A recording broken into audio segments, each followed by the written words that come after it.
নমস্কার বন্ধুরা, অরিতিস কিচেনে আরও একটা নতুন ভিডিওতে আপনাদের সকলকে স্বাগত জানাই। চলে এসেছি আরও একটা নতুন রেসিপি নিয়ে। আজকে যে রেসিপিটা আপনাদের সঙ্গে শেয়ার করব সেটা হচ্ছে ধাবা স্টাইলের চিকেন। এই ধাবা স্টাইলের চিকেন কি করে সবটাই আপনাদের সঙ্গে শেয়ার করব। ভিডিওটা স্কিপ করবেন না, পুরোটা দেখবেন। যদি ভিডিওটা ভালো লাগে অবশ্যই লাইক, কমেন্ট এবং শেয়ার করে দেবেন। তাহলে চলুন ভিডিওটা শুরু করুন।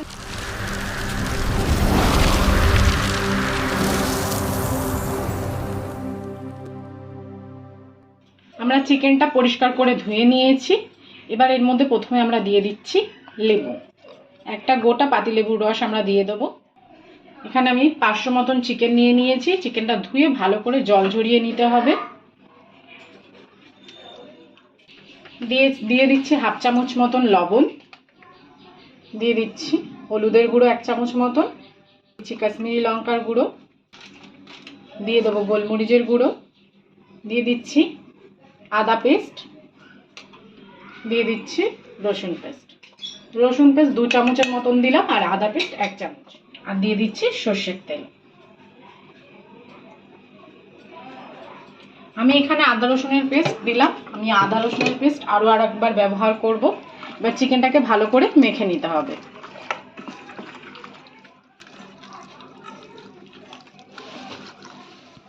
চিকেনটা আমরা ভালো করে মাখা হয়ে গেছে। এটাকে এবার আমরা 10 মিনিটের জন্য রেখে দিচ্ছি। ফিরে এলাম 10 মিনিট পর। এদিকে আমি কড়াই বসিয়ে দিয়েছি। কড়াইটা আমাদের গরম হয়ে গেছে। দিয়ে দিচ্ছি সর্ষের তেল। তেল আমাদের গরম হয়ে গেছে। এই সময় আমরা দিয়ে দিচ্ছি মৌরি। মৌরিটা দেওয়ার ফলে চিকেনটা একটা সুন্দর ফ্লেভার আসবে। আমার ফোড়ন ভাজা হয়ে গেছে। আমি এবার কুচি করা পেঁয়াজটা একটু হালকা ভেজে নেব। পেঁয়াজটা হালকা ভেজেছি। এই সময় আমরা দিয়ে দিচ্ছি অল্প পরিমাণে লবণ, যাতে পেঁয়াজটা তাড়াতাড়ি নরম হয়ে যায়। এবার দিয়ে দিচ্ছি ধীরে ধীরে করে কেটে রাখা ক্যাপসিকামটা দিয়েও আমরা হালকা করে একটু ভেজে নেব।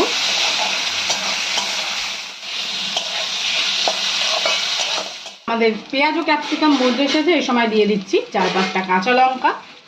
তার সঙ্গে দিয়ে দিচ্ছি টমেটো। আমি 2টো টমেটো ঝিরিঝিরি করে কুচিয়ে নিয়েছি। এখন এই সময় আমি চিকেন মাখার সময় দিয়েছিলাম 1 চামচ, আর এখন দিয়ে দিচ্ছি হাফ চামচ লবণ। এই হলুদ গুঁড়ো দিয়ে দিচ্ছি হাফ চামচ মতন লবণ, 3-4টে এলাচ, দারচিনি 1 টুকরো, আর দিয়ে দেবো লবঙ্গ। দিয়ে একটু মিক্স করে নেব।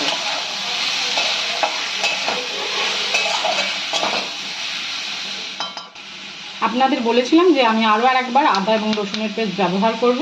আমরা এখানে দিয়ে দিচ্ছি হাফ চামচ মতন আদা, দিচ্ছি রসুনের বাকি যে রসুনের পেস্টটা সেটা, আর দিয়ে দিচ্ছি রসুন ধোয়া জল।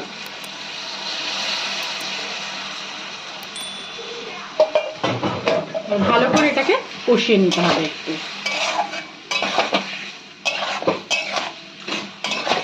এখন দিয়ে দিচ্ছি 4 মগজ আর 3টে কাজু বাদাম, দিয়ে এটাকেও ভালো করে মিক্স করে নেব। দিয়ে দিচ্ছি ধনে গুঁড়ো, দিয়ে ভালো করে আমি 8-2 মিনিট কষিয়ে নেব। ভালো করে কষিয়ে নিয়েছি। এবার এটাকে আমরা মিক্সিতে পেস্ট করে নেবো। তার আগে আমরা একটু ঠান্ডা করে নেব।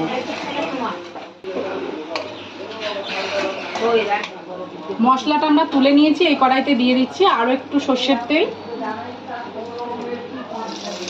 ম্যারিনেট করা চিকেনগুলো আমরা একে একে ছেড়ে দিচ্ছি।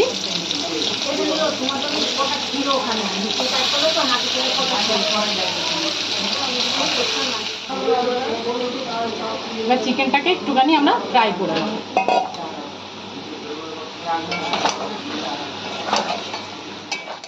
চিকেনটা আমরা ভালো করে কষিয়ে নিয়েছি। দেখুন তেলটাও ছেড়ে দিয়েছে। ঠিক এই সময় মাঝখানটা হালকা করে একটু ফাঁকা করে নেব।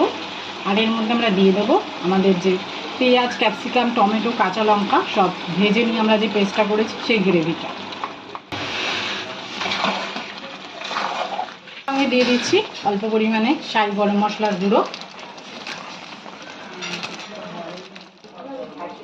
দিয়ে দিচ্ছি কসুরি মেথি, আর দিয়ে দিচ্ছি মিট মশলা।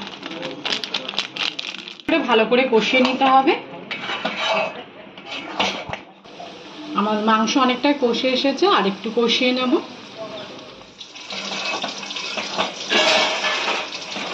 আমাদের ধাবা চিকেন প্রায় হয়ে এসেছে। আমাদের চিকেন থেকে তেলও ছেড়ে দিয়েছে, সুন্দরভাবে আমাদের ধাবা চিকেন তৈরি হয়ে এসেছে। এবার উপর দিয়ে আমরা দিয়ে দেবো কিছুটা ধনেপাতা কুচি।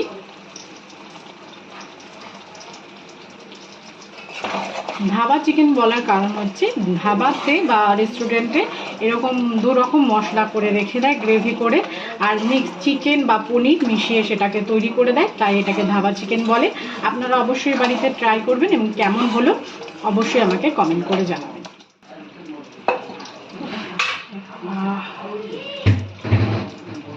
তৈরি হয়ে গেছে আমাদের ধাবা স্টাইলের চিকেন। সম্পূর্ণ ভিডিওটা দেখার জন্য সকলকে জানাই ধন্যবাদ। সবাই ভালো থাকবেন, সুস্থ থাকবেন, দেখা হবে নেক্সট ভিডিওতে।